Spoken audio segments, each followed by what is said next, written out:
ये audio book Veda Purana audio book द्वारा बनाया गया है। राजा पृथु का चरित्र। मुनियों ने कहा, लो महर्षण जी, पृथु के जन्म की कथा विस्तार पूर्वक कहिए।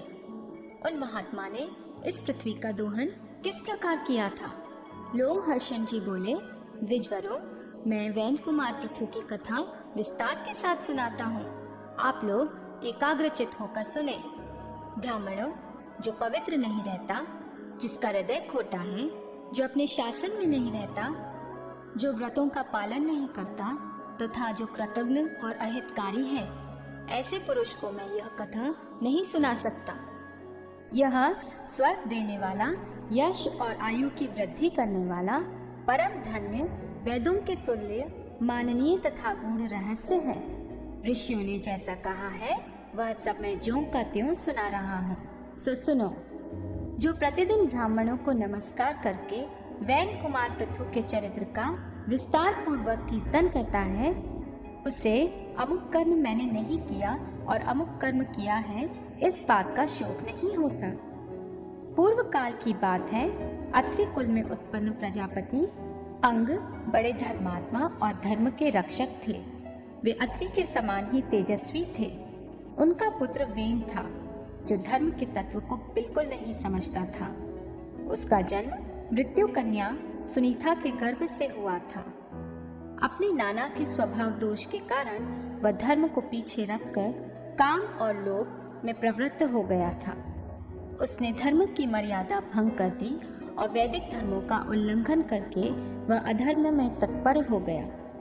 विनाशकाल उपस्थित होने के कारण उसने यह क्रूर प्रतिज्ञा कर ली थी कि किसी को यज्ञ और होम नहीं करने दिया जाएगा। यजन करने योग्य, यज्ञ करने वाला तथा यज्ञ भी मैं ही हूँ। मेरे ही लिए यज्ञ करना चाहिए, मेरे ही उद्देश्य से हवन होना चाहिए। इस प्रकार मर्यादा का उल्लंघन करके सब कुछ ग्रहण करने वाला अयोग्य वैन से मरीचि आदि सब महर्षियों ने कहा, वैन, हम अनेक वर्षों के लिए यज्ञ की दीक्षा ग्रहण करने वाले हैं, तुम अधर्म ना करो।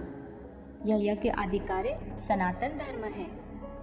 महर्षियों को यूं कहता देख खोटी बुद्धि वाले वैन ने हंसकर कहा, अरे, मेरे सिवा दूसरा कौन धर्म का सृष्टा है? मैं किसकी बात सुनूं? विद्या, पराक्रम, तपस्या और सत्य के द्वारा मेरी समानता करने वाला इस भूतल पर कौन है? मैं ही संपूर्ण प्राणियों और विशेषतः सब धर्मों की उत्पत्ति का कारण हूँ। तुम सब लोग मूर्ख और अचेत हो, इसलिए मुझे नहीं जानते। यदि मैं चाहूँ तो इस पृथ्वी को अभी भस्म कर दूं, या जल में बहा दूं, या भूलोक तथा घूलोक को भी रूंध डालूं। इसमें तनिक भी अन्यथा विचार करने की आवश्यकता नहीं है। जब महर्षि गण वैन को मोह और अहंकार से किसी तरह न हटा सके, तब उन्हें बड़ा क्रोध हुआ। उन महात्माओं ने महाबली वैन को पकड़कर बांध लिया। उस समय वह बहुत उछल कूद मचा रहा था। महर्षि कुपित तो थे ही, वैन की बाई जंगा का मंथन करने लगे। इससे एक काले रंग का पुरुष उत्पन्न हुआ, जो बहुत ही नाटा था। वह भयभीत होकर हाथ जोड़कर खड़ा हो गया। उसे व्याकुल देख अत्रि ने कहा, निषेध, बैठ जा। इससे वह निषाद वंश का प्रवर्तक हुआ और वैन के पाप से उत्पन्न हुए धीवरों की सृष्टि करने लगा। तत्पश्चात महात्माओं ने पुनः अरणी की भांति वैन की दाहिनी भुजा का मंथन किया। उससे अग्नि के समान तेजस्वी पृथु का प्रादुर्भाव हुआ। वे भयानक टंकार करने वाले आजगव नामक धनुष, दिव्य बाण तथा रक्षा कवच धारण किए प्रकट हुए थे।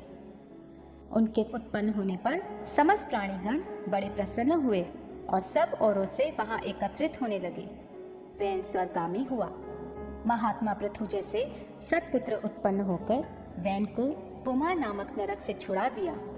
उनका अभिषेक करने के लिए समुद्र और नदियां रत्न एवं जल लेकर स्वयं ही उपस्थित हुईं।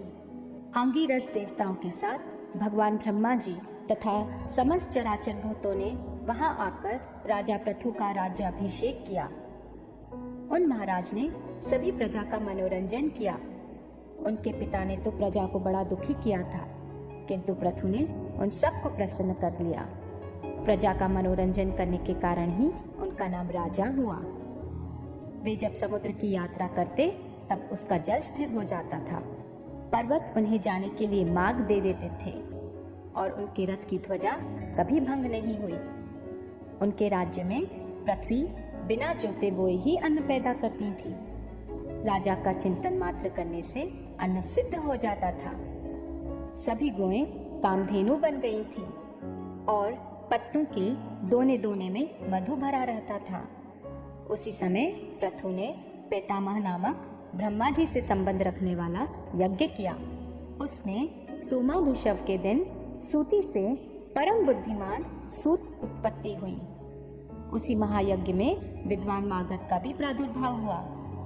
उन दोनों को महर्षियों ने पृथु की स्तुति करने के लिए बुलाया और कहा, तुम लोग इन महाराज की स्तुति करो।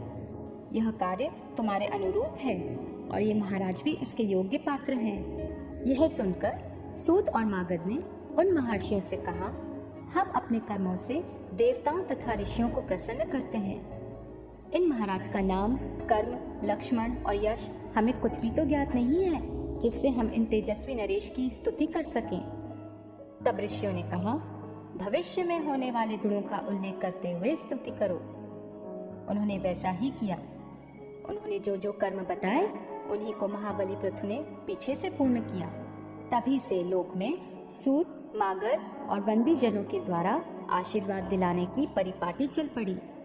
वे दोनों जब स्तुति कर चुके तब महाराज पृथु ने अत्यंत प्रसन्न होकर अनूप देश का राज्य सूत को और मगध देश का राज मागध को दिया। पृथु को देखकर अत्यंत प्रसन्न हुई प्रजा से महर्षियों ने कहा, ये महाराज तुम्हें जीविका प्रदान करने वाले होंगे। यह सुनकर सारी प्रजा महात्मा राजा पृथु की ओर दौड़ी और बोली, आप हमारे लिए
कहने से आज संसार का कल्याण नहीं करोगी तो अपने बाण से तुम्हारा नाश कर दूंगा और अपने को ही पृथ्वी रूप में प्रकट करके स्वयं ही प्रजा को धारण कर लूंगा।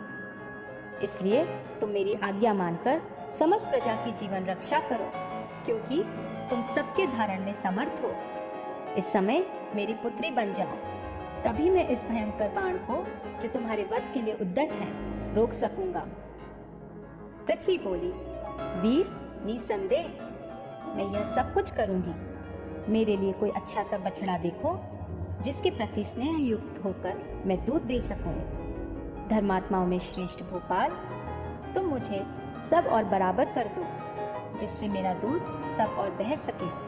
तब राजा पृथु ने अपने धनुष की नोक से लाखों पर्वतों को उखाड़ा और उन्हें एक स्थान पर एकत्रित किया। इससे पर्वत बढ़ गए। इससे पहले की सृष्टि में भूमि समतल न होने के कारण पुरों अथवा ग्रामों का कोई सीमाबद्ध विभाग नहीं हो सका था। उस समय अन्न, गोरक्षा, खेती और व्यापार भी नहीं होते थे। यह सब तो वैन कुमार प्रथु के समय से ही आरंभ हुआ है। भूमि का जो भाग समतल था, वहीं पर समस्त प्रजा ने निवास करना पसंद किया। उस समय तक प्रजा का आहार केवल फल मूल ही था और वह भी बड़ी कठिनाई से मिलता था। राजा प्रथु ने स्वयंभू मनु को बछड़ा बनाकर अपने हाथों से ही पृथ्वी को दुहा। उन प्रतापी नरेश ने पृथ्वी से सब प्रकार के अन्नों का दोहन किया।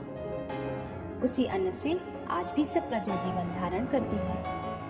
उस समय ऋषि, देवता, पितर, नाग, दैत्य, यक्ष, पुण्यजन, गंधर्व, पर्वत और वृक्ष सबने पृथ्वी को दुहा। उनके दूध, बछड़ा, पात्र और दोहने वाले ये सब पृथक पृथक थे। ऋषियों के चंद्रमा बछड़ा बने। बृहस्पति ने दोहने का काम किया। तपोमय ब्रह्म उनका दूध था और वेद उनके पात्र थे। देवताओं ने सुवर्णमय पात्र लेकर पुष्टिकारक दूध दुहा। उनके लिए इंद्र बछड़ा बने और भगवान सूर्य ने दोहने का काम किया। पितरों को चांदी का पात्र मिला। प्रतापी यम बछड़ा बने। अंतक ने दूध दुहा। उनके दूध को स्वधा नाम दिया गया। नागों ने तक्षक को बछड़ा बनाया। तुम्बी का पात्र रखा। ऐरावत नाग से दोहने का काम लिया और विष रूपी दुग्ध का दोहन किया।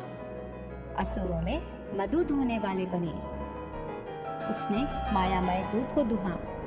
उस समय विरोचन बछड़ा बना और लोहे के पात्र में दूध दुहा गया।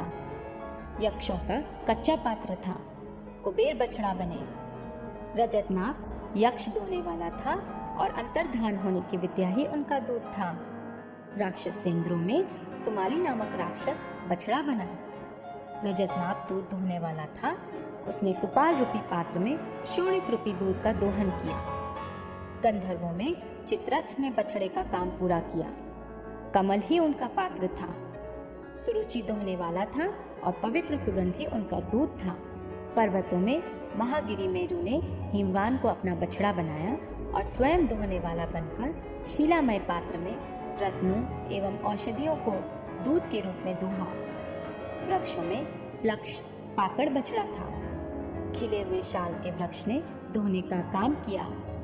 पलाश का पात्र था और जलने तथा कटने पर पुनः अंकुरित हो जाना ही उनका दूध था। इस प्रकार सबका धारण पोषण करने वाली यह पावन वसुंधरा समस्त चराचर जगत की आधारभूता तथा उत्पत्ति स्थान है। यह सब कामनाओं को देने वाली तथा सब प्रकार के अन्नों को अंकुरित करने वाली है। गोरूपा पृथ्वी मैदिनी के नाम से विख्यात है। यह समुद्र तक प्रथु के ही अधिकार में थी।